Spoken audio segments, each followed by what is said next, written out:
कौन है हरिश्चंद्र? तो सत्यवादी है राजा, सदैव सत्य का आचरण करते हैं, सत्य से विमुख नहीं होते। हम लोग सत्यवादी हैं क्या? बोलो जी, सच बोलते हैं जरूरत पड़ा तो, नहीं तो झूठे में काम चलता है। यहाँ तक कि फोनवा में झूठ कहते हैं। कहाँ है जी? ये जगह है। अरे कोई यही जगह की जगह है? कितना टाइम लगेगा? बस इतनी देर में। सुबह से शाम तक झूठ का ही आलिंगन। राजा हरिश्चंद्र ने एक ही व्रत को अपनाया, उस व्रत का नाम रहा सत्य व्रत। उन्होंने जीवन भर केवल सत्य का आचरण किया और कहा मुझे जो भी करना पड़े मैं सत्य ही कहूंगा, सत्य के अतिरिक्त कभी मिथ्याभास न करूंगा। राजा हरिश्चंद्र सत्यवादी हो गए। श्रेष्ठ राजा नित्य प्रातः काल उठते हैं, भगवती जगदम्बा की पूजा करते हैं और जगदम्बा की पूजा करके बंधुओं रोज दरवाजे आए भिक्षुकों को दान देते हैं। कोई भी याचक उनके दरवाजे आया उसकी कामना की पूर्ति करते हैं। धन चाहिए तो धन, गौ चाहिए तो गौ, भूमि चाहिए तो भूमि, किसी प्रकार की समस्या है तो समस्या का समाधान। राजा का कर्तव्य क्या होता है कि दरवाजे पर आए हुए व्यक्ति के जीवन का समाधान कर दें। वो जिस कामनार्थ आया उसकी कामना की पूर्ति हो जाए। ध्यान देकर के सुनो भाई, राजा हरिश्चंद्र जी महाराज रोज यही कर्म करते, जो भी दरवाजे आता उसको सब कुछ दे देते। आज जगदम्बा भगवती पराम्बा ने राजा हरिश्चंद्र की परीक्षा लेने का निश्चय कर लिया और भगवान विश्वामित्र जी को भेज दिया राजा हरिश्चंद्र जी के पास। किनको भेजा? थोड़ा जोर से बोलो। अरे बोलो जोर से। इतना धीरे बोल रहे इसका मतलब सुन नहीं रहे हो। श्री विश्वामित्र जी आए।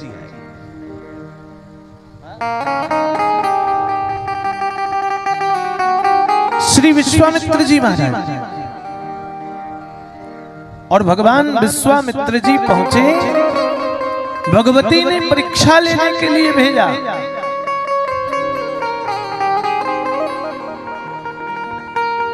आज राजा विश्वामित्र जी को कहते हैं महाराज आपको क्या चाहिए? विश्वामित्र जी ने कहा देखो मैं जो चीज मांगूंगा शायद वह आप दे नहीं पाएंगे। राजा ने कहा यदि मेरे पास वह वस्तु होगी देने के लिए तो महाराज मैं देने को तैयार हूं। राजा ने कहा, विश्वामित्र जी ने कहा बड़ा मूल्यवान है। राजा ने कहा यदि मुझे प्राण भी आप मांगे तो मैं प्राण भी दे दूंगा, लेकिन मांगिए आपको क्या चाहिए? विश्वामित्र जी ने कहा यदि आप इतना ही देना चाहते हैं, आप सत्यवादी हैं, तो मुझे वचन दीजिए क्या कि आप अपना संपूर्ण राज्य मुझे दान कर दीजिए। क्या मांगा दान पर? पूरा राज्य। हरिश्चंद्र जी को एक पल नहीं लगा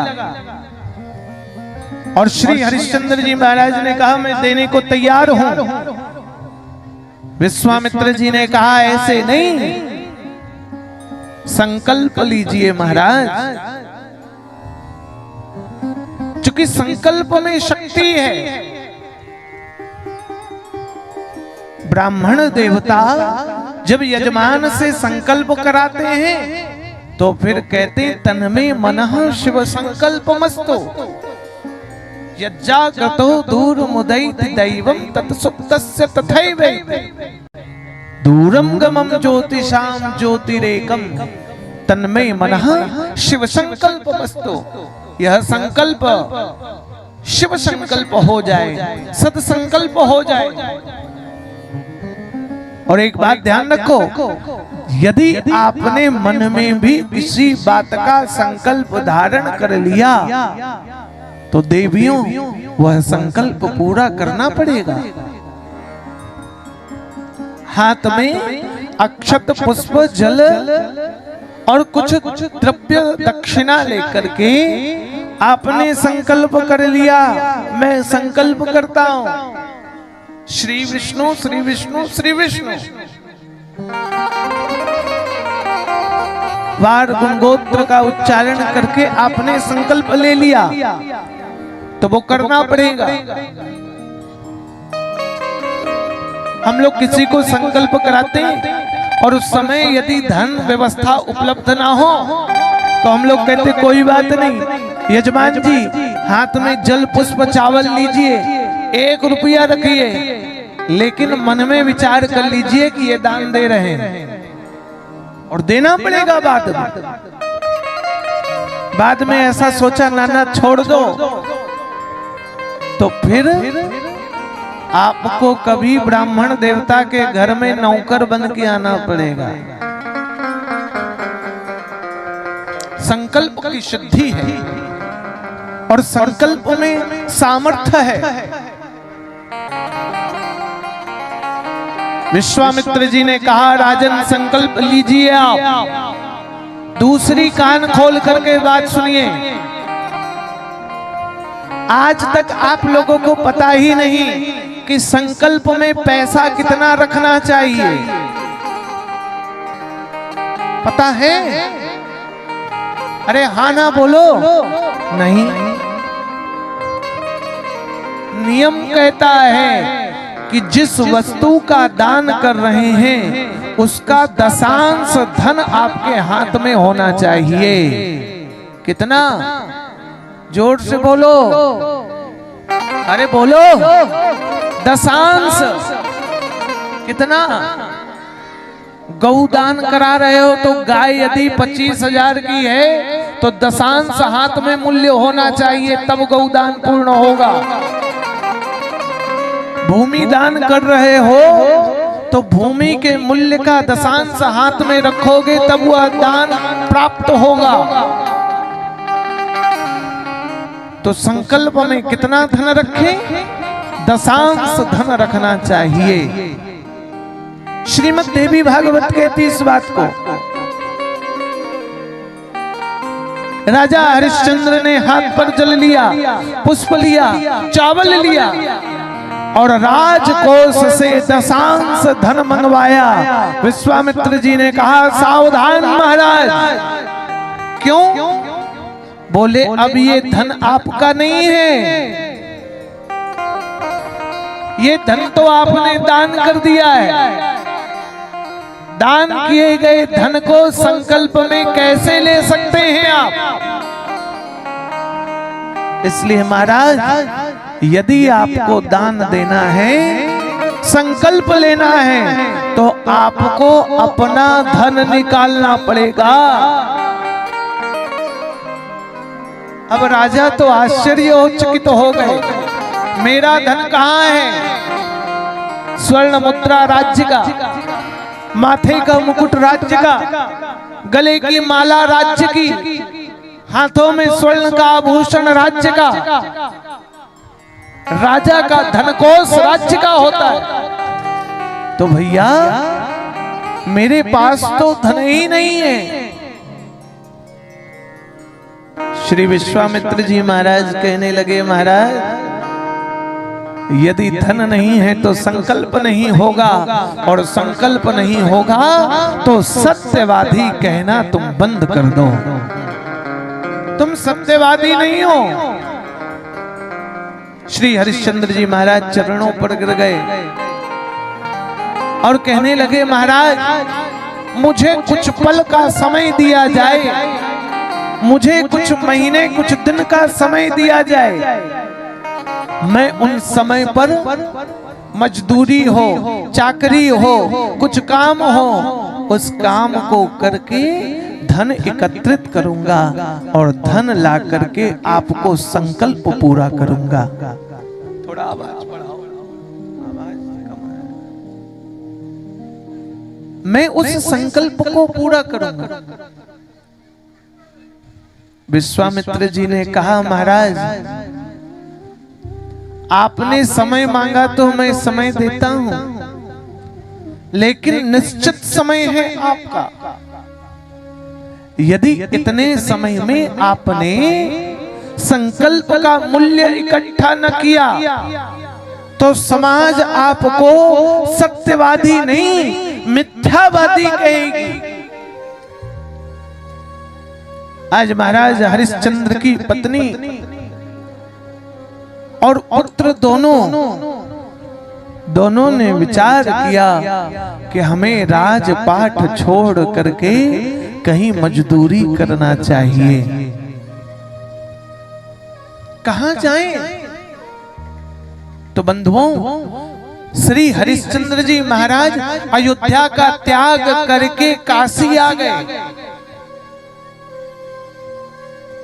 जगह जगह लोगों से याचना करने लगे। आभूषण, स्वर्ण मुद्राएं, स्वर्ण मुकुट सबको उतार दिया। पुराने मटमैले वस्त्र पहने और काशी के गली गली में घूमने लगे। क्या मुझे कोई नौकरी में रख ले? क्या काम करोगे? जो मिल जाए वो करूंगा, जैसा हो जाए वो करने को तैयार हूं। घूमते घूमते घूमते घूमते महाराज हरिश्चंद्र जी गंगा के घाट पर वहां पहुंच गए जहां मुर्दे जलाए जाते हैं, जहां मुर्दे जलते हैं देवियों। और राजा का दूत जो मुर्दा जलाने में कर को लेता है, लकड़ी देने में कर को लेता है, उसने हरिश्चंद्र को नौकरी पर रखा। ध्यान दो कथा पर। क्या काम मिला हरिश्चंद्र जी को? कि मरने वाला मुर्दा आए तो लकड़ी बेचना, फ्री में किसी को नहीं देना है। जो पैसा दे उसी मुर्दे को लकड़ी मिलेगी। उसके बदले हरिश्चंद्र जी महाराज को कुछ मुद्राएं तय हो गईं, कुछ पैसा तय हो गए। महाराज हरिश्चंद्र ने दिन गिना तो विचार किया कि मैं इतने वर्षों तक भी काम करूं तो विश्वामित्र के संकल्प का दशांश इकट्ठा न कर पाऊंगा। महाराज हरिश्चंद्र की पत्नी ने कहा, महाराज चिंता न करो, जब तक आपका सामर्थ्य था उस भोग को भोगने में मैं आपकी संगनी थी। आज आपके जीवन में कष्ट आया है तो कष्ट को भोगने में भी मैं आपकी संगनी बनूंगी, मैं भी काम करूंगी। महाराज हरिश्चंद्र ने कहा, देवी क्या काम करोगी तुम? हरिश्चंद्र की महारानी कहती हैं, मैं बर्तन धोऊंगी, झाड़ू लगाऊंगी, पोछा लगाऊंगी, किसी सेठ साहूकार के घर में कार्य करूंगी। अरे भैया, चौराहे पर महाराज हरिश्चंद्र की पत्नी की बोली लगाई गई, मूल्य तय हुआ। साहूकार ने खरीदा दासी के रूप में। क्या करेगी? घर में झाड़ू पोछा बर्तन धोने का काम। विचार करो, चक्रवर्ती महाराज हरिश्चंद्र हैं जो, आज उनकी पत्नी की क्या गति है? चौराहे पर मूल्य तय किया गया उनका। ऐसे सत्यवादी राजा हरिश्चंद्र चुपचाप बैठे रहे। किसी को ये तक न कहा कि मैं चक्रवर्ती महाराज हूं, क्योंकि मैंने तो सब कुछ दान कर दिया है। अब कहां का महाराज, कहां की महारानी? और महारानी जब उस साहूकार के साथ जाने लगी तो अपने 7 वर्ष के बालक को साथ ले जाने लगी। साहूकार ने कहा, अरे दासी, मैंने तेरा मूल्य दिया है, तेरे बालक का मूल्य नहीं दिया। तू बालक लेकर जाएगी, मैंने तेरे भोजन खिलाने का मूल्य मैं दिया है, तेरे बालक को भोजन कराने का मूल्य नहीं दिया। तू जाएगी मेरे साथ, बालक को लेके जाएगी तो मेरे घर में काम करेगी या बच्चे को खिलाएगी पिलाएगी? और खिलाने पिलाने की बात छोड़, मैंने तेरा मूल्य चुकाया है, तेरे बच्चे का कोई ठेका ले रखा है? हरिश्चंद्र की पत्नी कहती हैं तारा देवी, महाराज, हे सेठ जी, आप निश्चिंत रहें, आपके काम में किसी प्रकार की कमी कोताही नहीं बरती जाएगी। आप मुझे जो भोजन देंगे, मैं अपना पेट काट करके अपने बच्चे को भोजन कराऊंगी, लेकिन मैं माँ हूं। आप बताओ, मैं माँ हो करके अपने इस बच्चे को कहां अनाथ छोड़ दूं?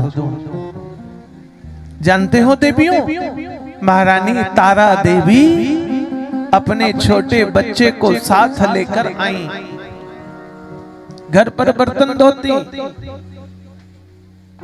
झाड़ू पोछा लगाती, तारा देवी भोजन बनाती, सब कर्म करती, अपने बच्चे को अपने पेट को मिलने वाला भोजन काट करके बच्चे को खिलाती, बचा हुआ भोजन स्वयं पाती। चूंकि माँ है तारा देवी, माँ स्वयं कम खा करके बच्चे को भूखा नहीं रख सकती है। ध्यान दो कथा पर। एक दिन की बात है, बच्चा तो छोटा सा, तारा देवी ने भोजन कराया, अड़ोसी पड़ोसी के बच्चों के साथ गली मोहल्ले में खेलने के लिए भेज दिया। तारा देवी का बेटा सूरत गया बच्चों के साथ खेलने को लेकर, और जानते हो, एक सर्प ने तारा देवी महाराज हरिश्चंद्र के बच्चे को दस दिया, और सर्प दसा, बालक तड़पने लग गया। छोटे छोटे बच्चे दौड़ करके गए, अरे तारा देवी, तेरे बच्चे को सर्प ने दसा है, जाओ जल्दी जाकर वैद्य को दिखा, किसी हकीम, किसी फूकने वाले को, किसी औषधि देने वाले वैद्य को जाकर दिखा, अन्यथा तेरा छोटा सा बालक नाग के दसने पर मर जाएगा। क्या कर रही थी तारा देवी? चूल्हे पर भोजन बना रही थी, बच्चे को सांप दसा, ऐसा सुन करके भगी। दासी है ना, तो सेठ कहता है कहां चली? तारा देवी ने कहा मेरे बच्चे को सर्प ने दसा है, अपने बच्चे को बचाने चली। बोले इसलिए मैं तेरा मूल्य नहीं दे रहा था, मेरा भोजन कौन बनाएगा? तू अपने बच्चे को बचाने जाएगी, मेरा बच्चा भूखा मरेगा तेरे लिए। अरे नीच, पहले भोजन बना, बर्तन साफ कर, हम लोगों को भोजन करा, उसके बाद जाना अपने बच्चे को देखने को लेकर। विवश तारा देवी दासी है, मूल्य चुकाया है, भोजन बनाया, रोते रोते ईश्वर से प्रार्थना करते रही, जगदम्बा से प्रार्थना करते रही, माता मेरे बच्चे की लाज बचाना, मेरे बच्चे के प्राण को बचाना। भोजन बनाया, भोजन कराया, घर के काम को निपटाया, और जब तारा देवी पहुंची तब तक बड़ा विलंब हो गया था, और तारा देवी के बालक की मृत्यु हो चुकी थी, मारा गया। रोने लगी बेचारी तारा देवी। हमने जीवन में किसी के लिए अनिष्ट नहीं किया, हमारे दरवाजे जो आया हमने उसको दान दिया। भगवती तुम्हारी कृपा से एक पुत्र हमें प्राप्त हुआ, उसे भी सर्प ने दसा, वह भी चला गया। आपने राज्य छीना, कोई कष्ट नहीं हुआ मुझे, आपने मेरे से पति छीना, कोई कष्ट नहीं हुआ, मैं दासी बन गई, मुझे शायद कष्ट नहीं हुआ, लेकिन आपने मुझसे मेरा पुत्र छीना। मैं अभागी मां रह करके करूंगी क्या? लोगों ने तारा देवी को धुतकारा। तारा देवी अपने मृत बच्चे के देह को गोद में लेकर के चली, शमशान घाट पहुंची। और जब शमशान घाट पहुंची, किस लिए? अपने पुत्र की अंत्येष्टि कर दूं, गंगा के तट पर जाकर के बच्चे को कफन उड़ाऊं, चिता में जलाऊं। तो कौन मिला? श्री हरिश्चंद्र जी से भेंट भई। आज हरिश्चंद्र जी रो रहे हैं अपने पुत्र के मरने पर, पुत्र के मारे जाने पर रुदन कर रहे हैं। तारा देवी ने कहा, महाराज ये विषम परिस्थिति है, न जाने कौन सा पाप कर्म आज हमारे ऊपर आकर के टूटा। राज्य गया, वैभव गया, जीवन में कष्ट आया, आप छूटे, मैं दूर हुई, आज हमारा पुत्र हमसे चला गया, संभाले अपने आप को। महाराज कम से कम पुत्र को कफन ढकने का वस्त्र दीजिए। महाराज ने कहा, देखो तारा, मैं सत्यवादी हूं, मैंने अपने स्वामी को वचन दिया है कि यहाँ आने वाले लोग जिन्हें कफन और अर्थी के लिए लकड़ी, चिता के लिए लकड़ी दी जाएगी, उसके बदले उसे मूल्य चुकाना पड़ेगा। इसलिए तारा देवी, भले ही मेरा पुत्र क्यों ना मरा हो, इसके लिए मुझे मूल्य चुकाना पड़ेगा। और मेरे पास तो पैसे नहीं है, अपने बच्चे को चिता में जलाने के लिए, कफन तक के लिए पैसे न बचे हरिश्चंद्र के पास। तारा देवी ने कहा, मेरे पास भी मूल्य नहीं है। माँ तो माँ होती है। रोने लग गई तारा देवी। सबको सब कुछ देने के बाद यदि अपने पुत्र के कफन के लिए भी कुछ न बचे तो जीवन व्यर्थ है। क्या करूंगी ऐसे जीवन का? तारा देवी ने अपनी साड़ी उतारी और अपनी धोती कर के रूप में जमा कराया और बचे वस्त्र लिए अपने पुत्र के कफन के लिए चिता जलाई और स्वयं चिता पर बैठने के लिए चल पड़ी। क्यों? क्या करूंगी अब? हम विश्वामित्र के वचन को पूरा नहीं कर सकते महाराज। बेटा तो गया गया, समाज में हमने सत्यवादी का ऐसा चूनर ओढ़ा कि आज वो हमारे लिए संकट बन गया। महाराज एक ही उपाय है कि पुत्र के चिता पर हम भी जल जाएं, क्योंकि हमारे कफन के लिए आपके पास भी मूल्य ना बचेगा। आज श्री हरिश्चंद्र को बड़ा वियोग हुआ और महाराज हरिश्चंद्र भी चिता पर कूदने के लिए जैसे ही चले, चिता से भगवती जगदम्बा पराम्बा माता प्रकट हो गई और रोक लिया। तारा देवी हरिश्चंद्र के हाथ को पकड़ा, रोक दिया और कहा, महाराज हरिश्चंद्र, तारा, मैं तेरी इस तपस्या से प्रसन्न हो गई। तूने आज मुझे प्रसन्न कर दिया। मैं तो परीक्षा ले रही थी तुम्हारी। विश्वामित्र की मति को मैंने ही फेरा था। मैं देखना चाहती थी क्या सचमुच में तू मेरी उपासना करता है, तू सचमुच में सत्य को धारण करता है। महाराज हरिश्चंद्र को भगवती जगदम्बा ने सब कुछ प्रदान किया। देवियों, माता जब परीक्षा लेती है तो मन में ऐसा विचलन की भाव कभी नहीं आना चाहिए। विचलने का भाव ना आए, विचलित नहीं होना चाहिए। क्योंकि भगवान जब परीक्षा लेता है तो लेता है, और जब भगवान परीक्षा में उत्तीर्ण होकर के देता है तो फिर सब कुछ दे देता है। इसलिए लोग कहते हैं कि देने वाला जब भी देता देता छप्पड़ फाड़ के सब कुछ देता है। और एक बात ध्यान रखना, जब वो देने वाला लेता है ना तो लेता भी है धरती फाड़ के। आपके जमीन की नींव भी नुच जाएगी जब वो परमात्मा लेने पर तुलता है। इसलिए पराम्बा का ध्यान करो, भगवती का ध्यान करो, वो सब कुछ दे सकती हैं, उनमें सामर्थ्य है देने का, वही दे सकती हैं। उनके अलावा कौन हमें दे सकता है?